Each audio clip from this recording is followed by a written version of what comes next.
Let's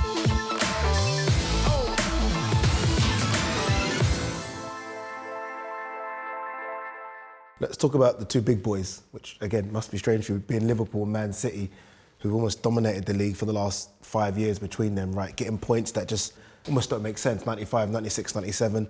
They've gone stronger again, if you like. Haaland's come into the club for City and Calvin Phillips. Liverpool have got Darwin, Nunez, Luis Diaz came in January. What do you make of these two teams now? The two teams to catch. Yeah. Play different football. But I think that the two brands of football that they play, I think it's brilliant. I enjoy watching Liverpool, the way they're playing, intensity. I think they missed Mane this season. I really do. Manchester City, the way they play, the way they stroke the ball around and open teams up, it's very, very special to watch. And you can only look at those teams and appreciate the way they play football and why they get themselves in the position that they find themselves in. Darwin Nunez, the big money signing for Liverpool. Haaland's coming as the big signing for City. Who do you think has the better season when it's all said and done? I don't know, because they're totally different, as players. It's the first season in the Premier League.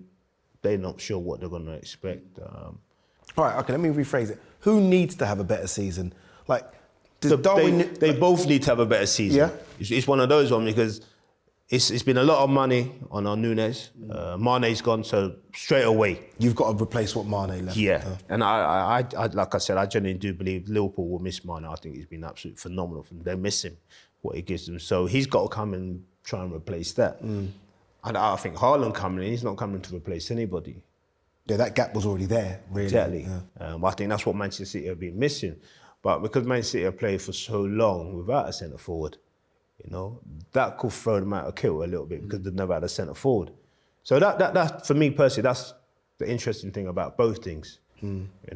One's replacing someone who's been absolutely phenomenal. Another one's coming into the team whereby they've never had a number 9 before, and ultimately you're gonna might have to start focusing around him. So that could throw them off a little bit. You're right, and I think the number 9 they had was Aguero, and he's so different from Haaland. Totally different. Completely different, right? In terms of his movement, the way in which he plays. So you're right, it's going to be difficult. Is that your number 1 and 2 though for the Premier League? Are we still thinking City and Liverpool? Are you thinking what Spurs did? I think them two. Man City, Liverpool. I think Tottenham will be very good, very strong this season. Manager, very organised. He's brought in players that he finally wants. And I think Conte is that individual. If he doesn't get what he wants, he'll walk. He's one of those kind of guys. And I think the players he's brought in have been good players. Will Tottenham be able to...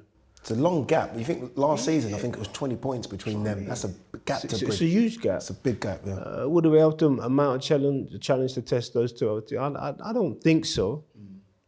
But I generally do think they've got a great opportunity of finishing in the top 4 comfortably. Yeah. But like I said, them two teams, Man City and Liverpool, they're far, far in front of everybody else. And I think for Tottenham to close that gap, like you said, you mentioned 20 points, them two teams are going to have a real tough season.